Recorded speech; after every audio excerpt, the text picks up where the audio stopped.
Are you feeling overwhelmed by all the places your business should be? Social media, ads, SEO, it's a lot.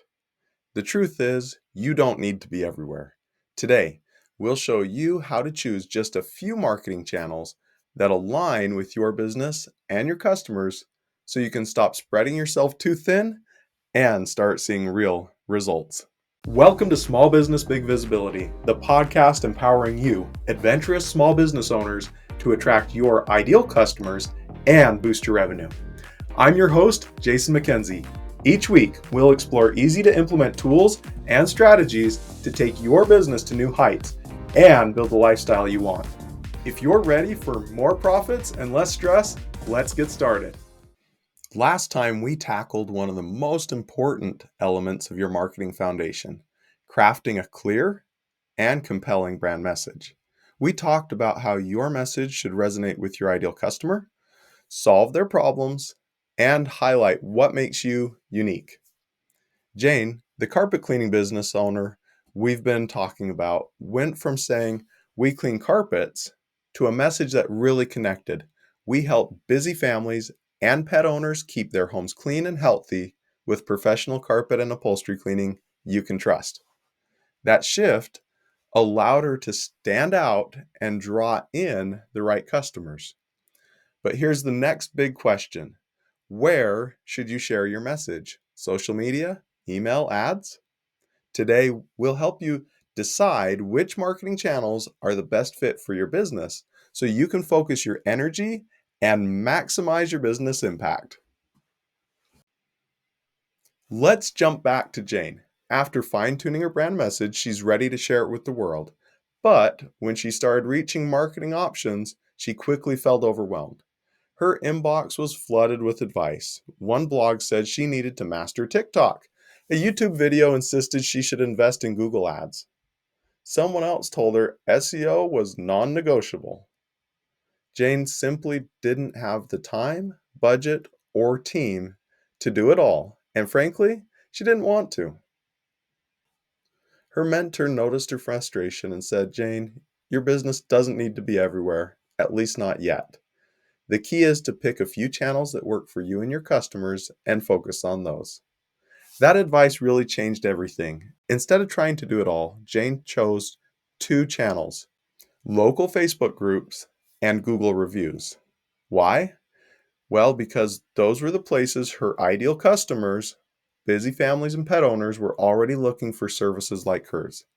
She joined local mom groups and pet owner communities on Facebook where she could answer questions and share tips. At the same time, she started encouraging satisfied customers to leave glowing reviews on Google.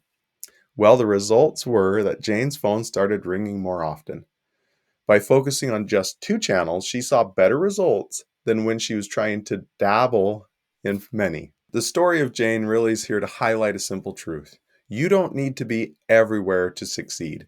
In fact, trying to be everywhere can dilute your efforts and lead to burnout.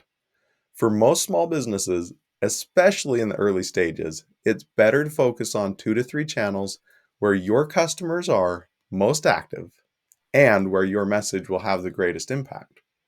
Now, how do you choose those right channels? Here's a step-by-step guide. Step 1 is to start with your ideal customer. Where do they spend their time? If you've already defined your customer's persona, you should have a good sense of this. Are they scrolling Instagram, searching on Google, attending local networking events? For example, if your audience is millennials, Instagram or TikTok might be a good fit. If they're professionals or business owners, LinkedIn might be better. If they're local families, Facebook groups, word of mouth referrals might work best. Step 2 is to consider your strengths. What channels play to your strengths as a business owner? If you're a great writer, email newsletters or blogs might be ideal. If you're comfortable on camera, video platforms like YouTube could be a game changer. And if you enjoy networking, consider in-person events or partnerships with local businesses. In our example, Jane chose Facebook groups because she felt comfortable engaging in online conversations and sharing helpful tips. Step 3, evaluate your resources. How much time, money, and energy can you realistically dedicate to marketing? Running ads, for example, requires a budget. Social media needs constant content. SEO takes time to see results. If your resources are limited, focus on strategies that are low cost and time efficient. For Jane, asking for Google reviews was a no cost way to build her credibility and attract more customers. Step 4 is all about testing and measuring. Once you've chosen 2 or 3 channels, commit to them for at least 90 days. Track your results to see what's working. For example, how many leads are coming from each channel? Which channels drive the most engagement? Are you getting inquiries from your ideal customers? Then make adjustments to those as needed. By focusing on a few strategies, you'll have the clarity to see what's working and the freedom to tweak or expand it as needed. Step 5 is to stay focused. It's so easy to fall into the shiny object syndrome trap, where new trends or platforms pull your attention away. But remember, mastering a few channels is far more effective than being mediocre on many. Here's the bottom line. Your business doesn't need to be everywhere yet. In time, as your team budget and process grows, you'll have the ability to expand to more channels. But for now, choosing 2 or 3 places where your ideal customer is most active will help you focus your efforts and see results faster. This approach saves you time, reduces overwhelm, and ensures you're putting your energy where it matters most.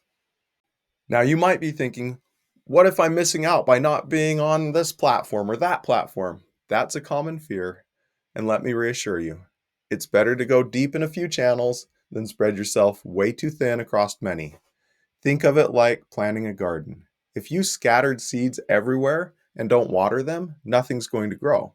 But if you plant a few seeds in the right spot and nurture them, they'll thrive. You're not saying no to other channels forever. You're simply saying not yet. Once you've mastered your first few channels and seen consistent results, you can expand with confidence. Another question I hear too often is, don't I need to be on social media? And the answer is maybe. Here's a few questions for you to consider that will determine if you should be on social media. Do you enjoy social media yourself? Do you use social media in your life? Do you want to be on social media? Does your ideal client expect you to be on social media? Do you have the time to be on social media? Do you have someone else who can manage social media if you don't want to be managing it? After you consider these questions, it usually becomes very clear if you should be on social media right now. In the future, that answer can totally change. If it doesn't make sense to be on social media right now, that is okay. It might make sense in the future. Here's something you'll want to keep in mind. When it comes to marketing, you don't need to be everywhere. You just need to be where your ideal customers are. Take a few minutes today and identify where your ideal customers spend their time. Then, choose 2 to 3 marketing channels that align with both your audience and your strengths. Ready for the next step? Subscribe to Small Business Big Visibility. In our next episode, we'll show you how to pull your marketing foundation together into a simple, actionable plan. You've built those pieces to your marketing foundation. Now it's time to bring it all together. Join us next time to create that plan that turns your efforts into measurable results. Until next time, focus on the channels that matter most and watch your business thrive.